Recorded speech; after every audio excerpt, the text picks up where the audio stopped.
All right, welcome to the Carl Jackson Show podcast, your daily dose of objective truth in a world of confusion and lies. Guys, today I'm going to do kind of a in case you missed it podcast, and also we're going to talk about the border crisis. Yeah, some people are calling it an invasion. I was calling it an invasion.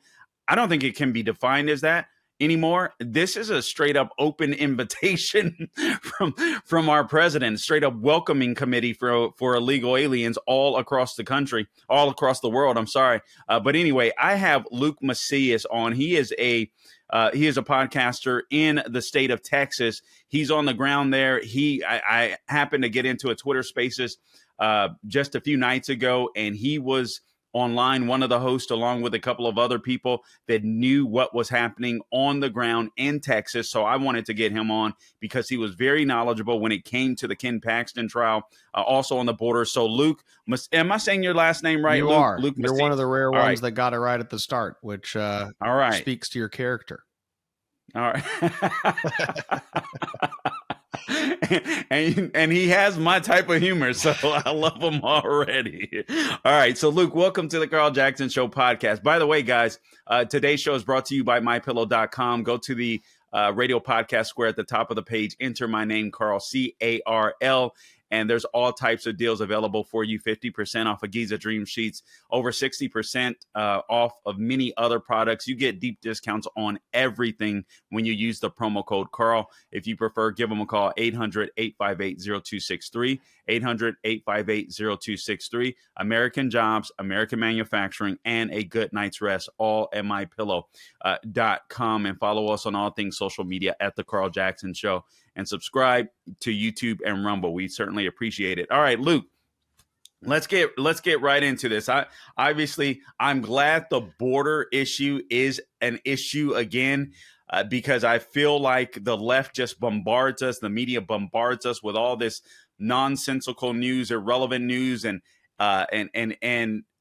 there's just a sense of hopelessness at times when it comes to the border and everything that the left seems to be doing to destroy this country. I'll focus on Ken Paxton first. Texas AG Ken Paxton was just recently acquitted in his impeachment trial in Texas. Tell us a little bit about that, and then I have some specific questions that I'd like to ask you. Yeah, to make it short and simple, especially for people outside of Texas, why does this matter? Ultimately, the sad thing is that in the state of Texas, we have a very conservative Senate. We have a conservative Republican Party of Texas. We have mostly conservative statewide officials. But in the Texas House of Representatives, we basically have a uniparty system where a couple dozen Republicans team up with the 62 Democrats that are in the chamber, and they rule as a majority. And so they decided to, in the last final days of the session, impeach the Attorney General, one of the most conservative Attorney Generals in the country, if not the most conservative Attorney General in the country. And they did it because they knew they had the Democrat votes on lockdown. They didn't tell anybody 72 hours before the session.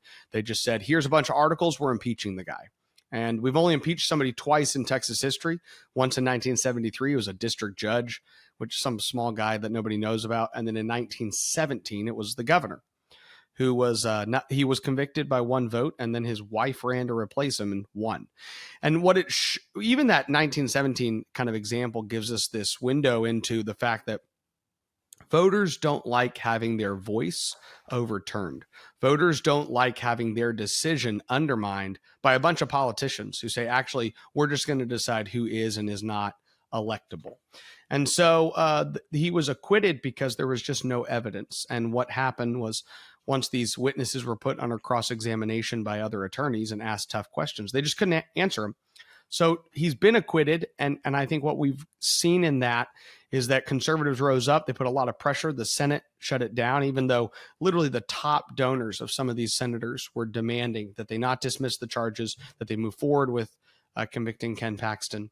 But they were willing to stand strong because the grassroots in Texas bombarded the Capitol, surrounded the Capitol, covered the Capitol, and the Senate just knew that they didn't want to go against the will of Texans. So that was the great news that came out of the Ken Paxton trial.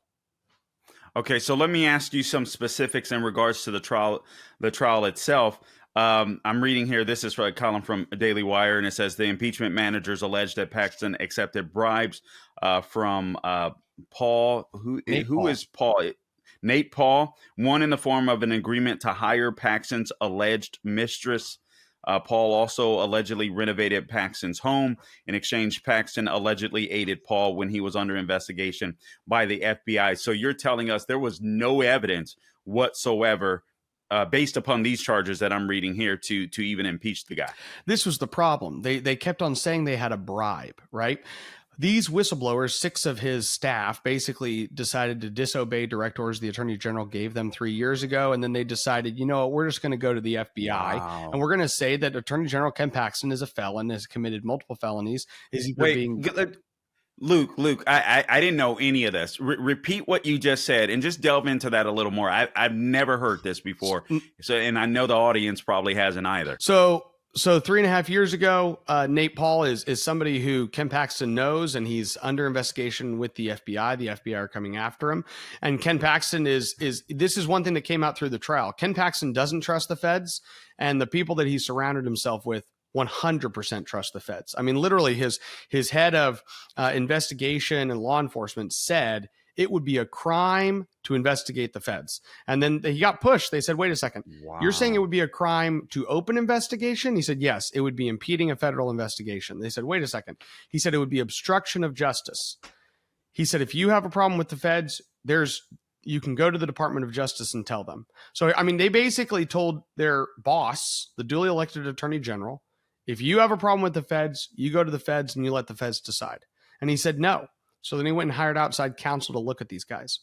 And then the people around him decided, well, he must be doing this because he was bribed or blackmailed, one of the two. So then they all left his office, went to the FBI, and reported him. Now, this happened 3 years ago. And then they went to the media. And there were hundreds of stories about this. Now, people across the country didn't see it, but anybody in Texas read it because everyone thought, man, this guy's going down.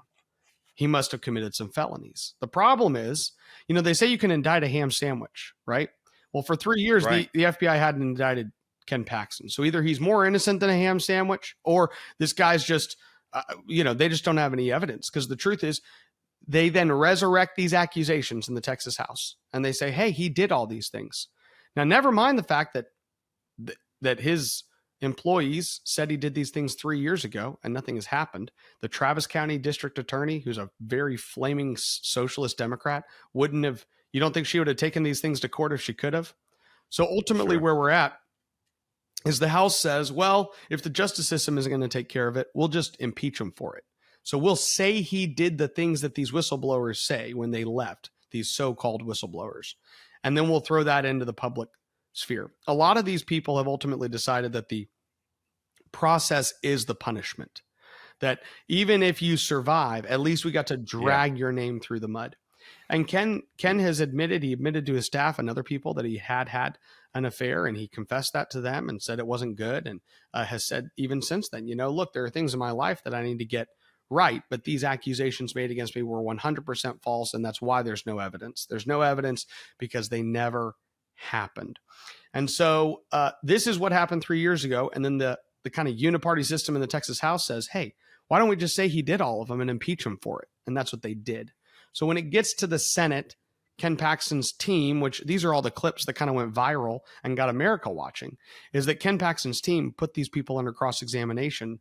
We all felt like we were in A Few Good Men or some courtroom drama we hadn't heard in a while. And they did a phenomenal job just tearing down these accusations and showing that none of these accusers had any evidence. And so that's why the Senate ultimately voted to acquit General Paxton, who's now he's already been returned to office. He's already back to work for the people of Texas. And he's saying now he's going to go after the most liberal Republicans in the Texas House. He was on Tucker Carlson. That interview has over 5 million views. And the good news is Tucker's actually talking about this Speaker of the House, Dade Phelan, how the Democrats wield influence in the Texas House of Representatives, things that a lot of us in the state have been talking about for a while, but now there's these national conversations happening. So that's what's really good. I'm so glad to hear that, because and I haven't paid obviously close attention to it, but I've heard for years, quite frankly, from people that have given national interviews, Texas leaders, so on, including Ken Paxton, I believe, years ago, how the Texas House just wasn't as conservative as many people would think, Mhm. being in Texas. And I'm one of these people where I believe so goes Texas, so goes Yep. conservatism. I mean, you can say so goes America, but I'm talking about the idea of conserving and saving America. Yep. I think obviously, I mean, Texas is a massively huge state. If Democrats could flip that, that would be massive. And I mean, they're obviously trying to flip it with illegal aliens, but we'll get to that. Yes. and all of America with illegal aliens. We'll get to that in just a second. But I do want to hone in on these Republicans that are within the House, some of which you just mentioned. I heard you guys say on a Twitter space there's kind of a war being waged between the George W. Bush, more globalist faction of the Republican Party, if you will. And I'm paraphrasing, obviously, so please clarify. And then the more conservative constitutionalists, so on, et cetera. Why? I help me to understand, even if you're a moderate to liberal Republican, why you would side with a party that has obviously turned far left in order to get an AG out that has been very effective. I can't recall the specific cases. Maybe you will, Luke, but I mean, Ken Paxton was hitting the White House hard with different cases. Yeah, dozens of cases. And what the Democrats really were pissed off at is the fact that he challenged the 2020 elections. He actually took Pennsylvania to court. Some people forget this, but Ken Paxton is the one who actually sued Pennsylvania, and he went to the Supreme Court. Right. 2 Supreme Court justices agreed with him, because here's what he said. He said, if Pennsylvania is allowed to completely ignore their own election laws in conducting their elections, then they're undermining Texas's choice for president of the United States. And we're not in a constitutional republic if any state can just violate any law at once. And so he took them to court. 2 Supreme Court justices agreed. They said, we should hear this case from the state of Texas and we should decide. And the rest of the Supreme Court decided not to. And they're even coming after Ken Paxton's bar license. The state bar is saying, because you filed this lawsuit that 2 Supreme Court justices agreed was a valid lawsuit, you should have your law license revoked. So the problem in the Texas House is that we have a speaker and a couple dozen Republicans that have the Democrats' votes on lockdown in support of them.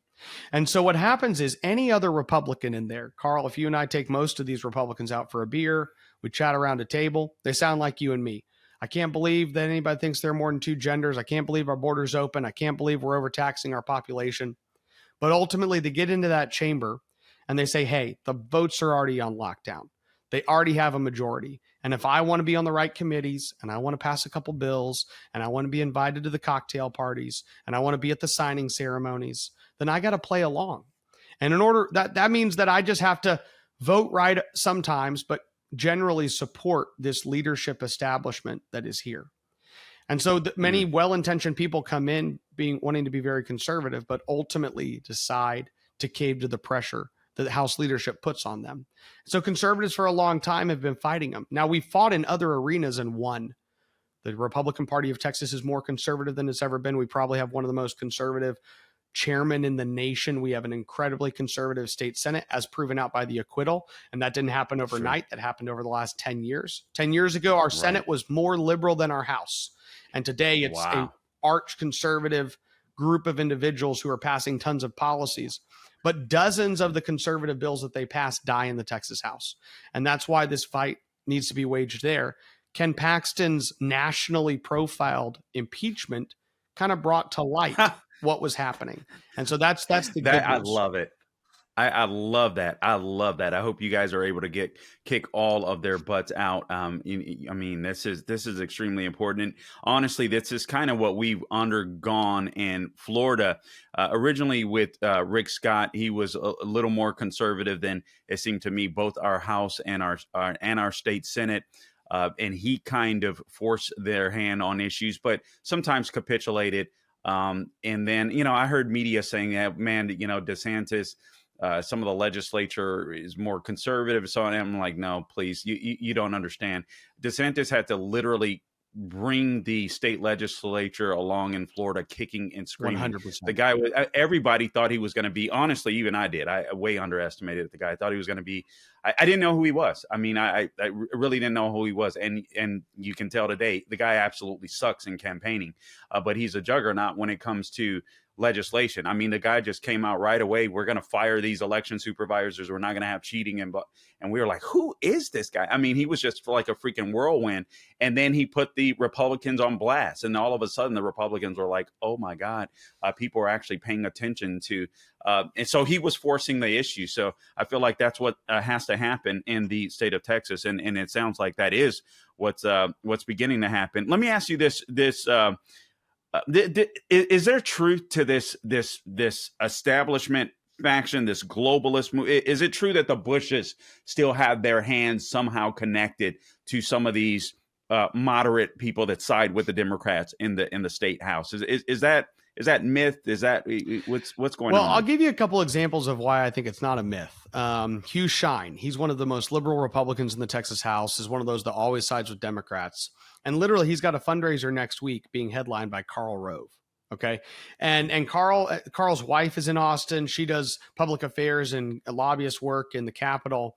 These people are incestuously ingrained in Texas politics. Just 2 weeks ago, 2 weeks before the trial, Karl Rove wrote a Wall Street Journal op-ed, Ken Paxton's days are numbered, basically trying to do the drumbeat that Ken's gone. He basically said the votes are in. His goose is cooked. They have the proof. It's over. And Karl was behind the scenes working very, very hard to do that. The other thing that has brought a lot of people concern is the fact that all these whistleblowers are up there and they get asked, hey, who's your lawyer? And all of them have the same lawyer. There's a guy named Johnny Sutton, who was really close to a group called Texans for Lawsuit Reform, also worked for George W. Bush when he was governor, when he was president, is still very close to the Bushes and the Roves and all that. And they all have this same lawyer, Johnny Sutton. So then they say, well, what have you paid this guy? Well, we then find out that none of them have paid him a penny for 3 years. That 3 years ago, this lawyer, who's very close to the entire Bush family, comes to all these whistleblowers and says, go to the FBI. I'll represent you. I've got you covered. Don't pay me a penny. Now, and some of them said, well, we don't know that we don't owe him a penny. We just have never talked about pay. And I don't know a lawyer that'll not talk to you for 3 years about pay. It's an incredible lawyer. I don't know a lawyer that won't talk to you for 3 minutes without. I'm going to go. I think I'm going to go to Johnny Sutton's office and be like, hey, I got a will. I got some things I need done. I know you don't charge anybody anything. Is that possible? What's going on? So that's a problem. A couple days after the whistleblowers went, and Johnny Sutton's now representing them, they're covered. He's going to do them for free. George P. Bush re-ups his law license that had expired. Fascinating. Right? And then 6 months later, he's calling around donors, raising the money to run for attorney general. And then they're all coming after him. And then he loses to Ken Paxton, and then they start the drumbeat. We're going to impeach the guy, right? So it just seems very clear that the Bush family, who have been largely out of politics, but had their nephew that was still this land commissioner, thought that they could use this to pull back their power, and it didn't work. And that's why they tried to impeach the attorney general. Wow. I mean, listen, I was a big fan of George W. Bush until I wasn't. Yeah. I think that's all of us. Yeah. It's so weird. So to hear some of this stuff, it's saddening. Let me ask you this. I want to jump to just real quickly, Governor Abbott. It seems to me that it doesn't seem to me like he's the greatest conservative in the world, to be frank. It seems to me that he kind of follows, like I remember during COVID, to me, it seemed like DeSantis would do something and then Ken Paxton was like, oh, I better jump on the bandwagon. That's the sense that I get. Am I wrong? No, Abbott is definitely more of a follower than a leader in general in the way he governs. He was a judge before that. He was a district judge, then a Supreme Court judge. He was attorney general, then he was governor. He never legislated. He never passed laws until he was in the governor's mansion. He's approached things very differently. He basically tries to make as few decisions as possible and keep as few people happy. And one thing we know, but if we look at the more model governors, whether it's Kim Reynolds in Iowa, Governor Ron DeSantis in Florida, Kristi Noem in South Dakota, they're people who take a little more action. They're people who kind of lead their legislature in the way. And I think it's worth pointing out that you pointed out that people assume that the Florida legislature is some like rock-ribbed group of conservatives. They're really not. They didn't change a lot. Ron DeSantis came in and said, we're going to pass these 10 things. And now all of a sudden he exposes them for not having done them. And if we had that in Texas, the Texas House would have a much harder time killing all the conservative legislation that it kills if the governor would do it. I'll give you an example. All last fall, he said we need to ban Chinese nationals from purchasing Texas farmland, from purchasing Texas. And they do, by the way. They've purchased tens of thousands of acres on the border. They purchase water rights and mineral rights. And so the Senate gets a bill together and they pass it. And the Texas House sits on it for 2 months. Now, Governor Abbott tweeted multiple times, we need to ban Chinese nationals from buying our farmland. But when the Texas House killed it, he didn't say anything. So he said, this is a priority of mine. We need to do it. It needs to happen. It's a bad thing that it's not happening. And then when the Texas House killed the bill, he just stopped talking about it. And that's what we normally get with Governor Abbott. Now, I will give him some credit. He's pushing school choice in a much harder way right now. Yeah. And he has basically said the Texas House is either going to pass school choice or he's going to keep calling them back. So this is the first time he's really taken an issue and forced the legislature to act on it, which is a good thing. But across the board in general, he tries to not force decision making. Okay. All right. That's interesting. That gives me a little more perspective, obviously, on his line of thinking, his way of governing. So that makes sense. I want to jump to the issue of the border. Let me ask you this: was there any validity to former Congressman Alan West tried to challenge Texas Governor Greg Abbott, ran against him and primaried him. Yep. And there was, Alan West was like, this guy is basically fake. I mean, obviously he didn't use those words, but like, there's so much more he could be doing on the border.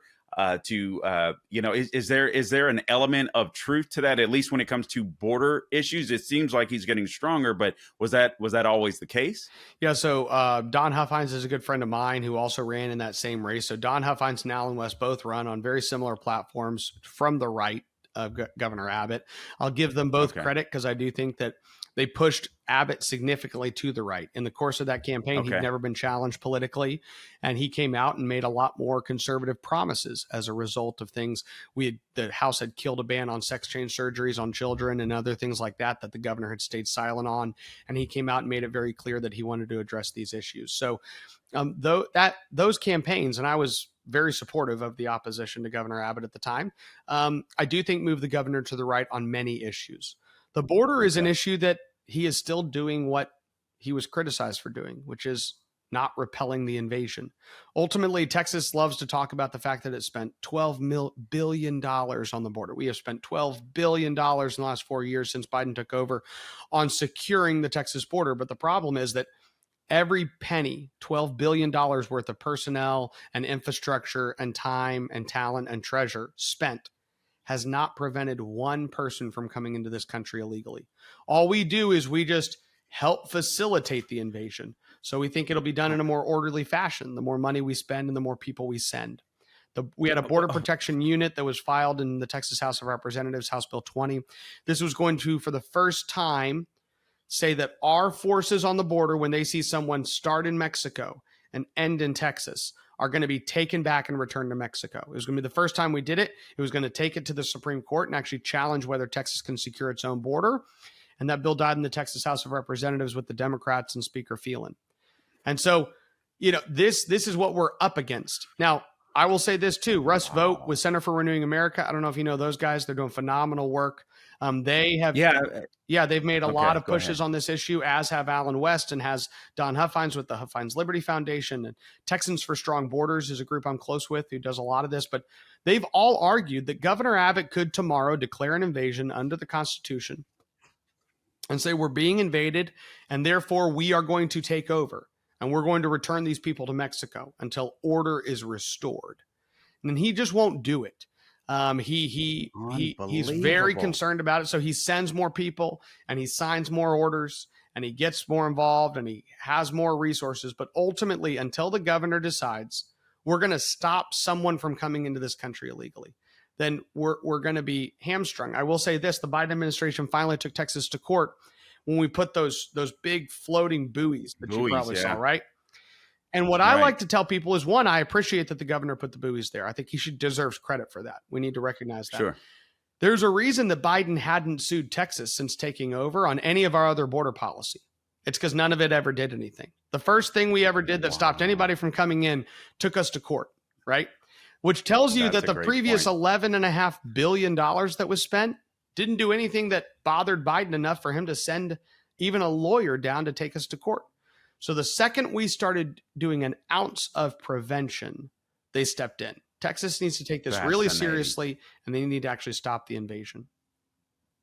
Man, that is fascinating, Luke. I am so glad I brought you on, man. You are a wealth of knowledge when it comes to this stuff. I don't know if I hope the camera didn't catch it. I think my jaw dropped when you said you guys spent $12 billion basically to help facilitate an invasion. And honestly, I can't even fathom living in Texas, let alone border states, with illegal aliens. I mean, obviously they're being dispersed around the country. I mean, I read or at least saw a headline today where this year alone, at least 200,000 illegal aliens have been flown to different areas of the country to be dispersed. There's no doubt in my mind they want to center some of these people in swing states and allow them to wind up voting with some of these charitable organizations that are registering voters for Democrats that are mostly left wing, and these non-government organizations. I mean, it's insane. I can tell you,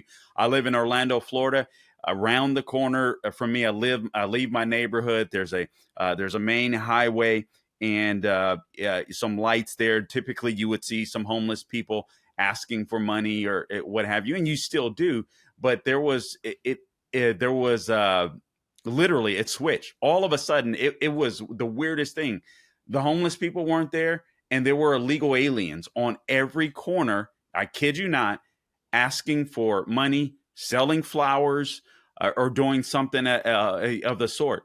And I was like, you got to be kidding me. And then Ron DeSantis, thank God, man, I got to tell you, I hate that he gets whatever people feel about Trump. I love Trump and DeSantis, frankly. But whatever people feel about Trump or DeSantis in this presidential campaign, this guy does not get enough credit. Yep. He is honestly, it is insane. All of a sudden, this is why I hate that he sucks at campaigning so much, because the illegal aliens were there until they weren't, because basically he came in and he was like, hey, yeah, you're not going to be able to hire illegal aliens. And they had to bounce. Yep. And literally, this is what frustrates me, Luke. You know who started complaining? Conservatives. Yep.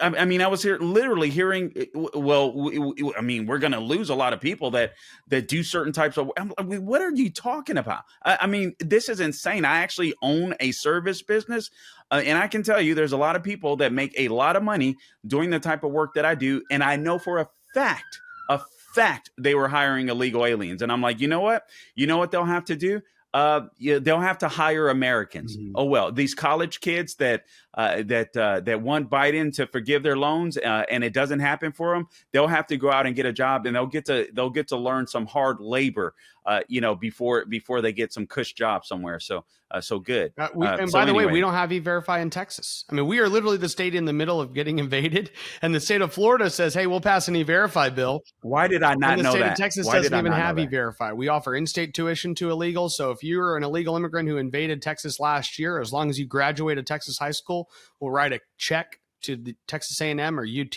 to give you a discounted college education. I mean, these are the type of taxpayer-funded incentives we have put in place to facilitate the invasion. And then even at a time that we're getting invaded, we still can't get the momentum behind this policy. Texans for Strong Borders is the largest immigration group in Texas, and they started a year ago. because we didn't have any big immigration group in the state, and they've blown up. Tens of thousands of people are following them and engaged what they're doing now. And so I'm really encouraged by what they're doing, because they're bringing to light all of these problems to hopefully get them addressed in the future. All right, Texas for strong borders. I'm going to make sure, if you will, after we get done with this, Luke, I'm going to have to get information if you know any contacts I'll there. do that. And I want to make sure together 100%, because I really believe that as goes Texas, as goes the nation, or so goes Texas, so goes the nation. I know you've probably seen some of the news about Colony Ridge, which is that big, massive illegal immigration community that's built just north of Houston. They're the ones who've been doing a lot of reporting. They're in the Daily Wire and other places about it. So I'll connect you with them, because they can get into a lot of those details on the immigration issue. Actually, there's a couple of videos that Gabe has lined up. I want to show to you, Luke, if you can see that on your screen. Yep. All right, Gabe, just go ahead and run the video. A couple of videos that I want to show you. This is what Texas is dealing with. Go ahead and run it, Gabe. I mean, I've been calling this an invasion, Luke, but I'm like, is it an invasion when these people don't have to force their way in, and the president of the United States is basically a part of a welcoming committee for illegal aliens? I mean, I don't even know how to frame this anymore. It is an intentional invasion, and it's a welcomed invasion by our own leaders, right? Which is it only happens if your leaders and your elected officials hate the population, right? They hate the people. They hate those who are here, who live here. That's the interesting thing about this whole America First idea that Donald Trump comes up with, which is that, hey, as an elected official, I need to think about you first and foremost. Right. And that's what the Democrats don't believe. They hate, they can't stand. They fundamentally want to change our country, right? Because they don't like what the country is. And to your point earlier, you talked about conserving something. Conservatives fight to conserve, right? It's not just about lowering your taxes and maybe passing a couple pro-life laws. It's about fundamentally conserving the society and culture that we have. And knowing that the reason we've prospered is based on the shared values and the timeless truths that we've held, that we've been able to uplift certain things that are good, true, and beautiful, and try to push down things that are ugly and false and distasteful and taboo. And so we're trying to bring that back. And this open border is just one example where they're opening their arms and saying, please come change our country. That's what they want. They're saying, come change our country, come change the entire socioeconomic makeup, change the value system, change the political order, change the voting base. That's what we want. We don't like what we have. And that's what the Democrat Party believes. And so they're doing it with the border, and they're doing it in any other way they can. They're doing it in the K through 12 system, in the college system. They're indoctrinating our kids because they're trying to get our kids to not believe what it means to be an American. So I know I went off on a rant there, but I think that you're absolutely right. Good. That's what they're doing. Yeah, I do believe we have to take back these institutions from the commies, and we have to stop this border.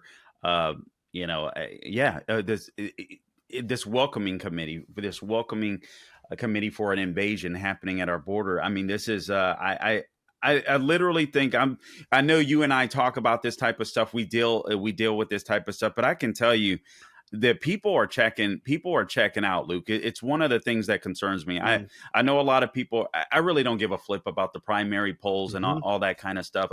Here's the way that I look at the primary. Donald Trump is the nominee unless DeSantis could get a one-on-one. And you know, that's just the way that I look at it. I'm like, boom, case closed. I look at the special election that happened in New Hampshire. I think it was a night or two ago, where there was a 34-point swing where the Republican lost. So I'm like, people don't understand. I know I can literally name 3, ardent Trump supporters, flag flying, getting in arguments with people back. I was a huge Ted Cruz supporter initially in 2015. I wanted him to be the president at the time. You know, Donald Trump got in. I was like, okay, I'm glad this guy shocked me. But I was like, man, we should have, we should have got Ted Cruz. So I was arguing people. They would argue with me. And I know 3 people that are, just ardent ardent Trump supporters. You can't move them. I'll tell you, they don't even pay attention. They don't even pay attention. They can't take it anymore. What they see happening to this country with these commies on the left, with this invasion at the border, and that really concerns me. And that's why I don't take the polls seriously too, because I'm telling you, the amount of people that I saw involved in caring and even talking about politics, they've checked out. It's just like, okay, when the primary comes, when I got to vote, I'll vote. I'm not even watching news. I mean, this kind of shocked me, and I don't think that people understand the impact that the left is having, in a sense, winning, in this sense, making people feel hopeless, like they can't do anything about this. It's very true. One of the encouraging things, the reason you brought me on, is to talk about this victory that we had in the state of Texas, right, with our attorney general. And the reason we have to talk about some of these victories is because it does give our people hope. When Democrats are working with RINOs to undermine literally the elections and the election results, when we're able to have victories, those are always helpful. And they keep us engaged. I got started in politics in 2006. My dad ran for state rep. We'd done nothing politically before that. He won by 45 votes of 20,000 cast. But 2 years later, casino gamblers and teacher unions spent $1 million against him. And he lost by 17 votes of 30,000 cast for a state house seat. $1 million spent against him. 17 votes. And that was in 2006. 2008 was his reelection. So 2006, he won by 45 votes of 20,000. And then he lost by 17 votes of 30,000. And so, from my early engagement in politics, I realized ultimately you're not engaged in this just to win. You don't have control over that. At some point, you have to have some base level of duty or cause or drive. And for me, that comes from my Christian faith and my belief that those timeless Christian values are also what made America great, what made Texas great, what made Florida great, and what makes these states even more great today. And so if we don't stand up and fight for that and actually speak that truth into a dark place, then I don't know that we're doing what we're called to do. But that'll keep us more motivated. Many people who don't have that as maybe a foundational drive, they can get checked out pretty easily. And so we have to focus on some of these victories that we do have. Such a good point, and I feel the same as you do. I mean, I'm a Christian, and I feel like, wait a minute, guys, we have a duty and an obligation. God has allowed us to be alive and born in the greatest country that He's ever given man, and we have a duty to preserve it. And the way that I got into politics initially was it wasn't pure politics. It was actually on the abortion issue that God started speaking to my heart and changing my heart on.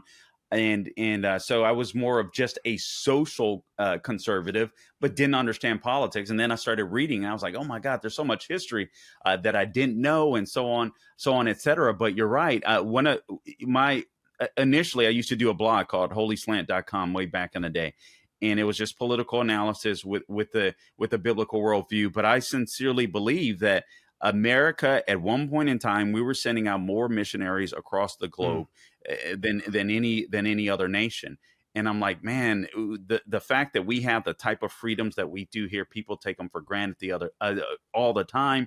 And we just have a duty to make sure that we don't take the blessings and the liberty that God has given us for granted. And sadly, so many people are. But you're right. I'm glad. I think this win in Texas was huge.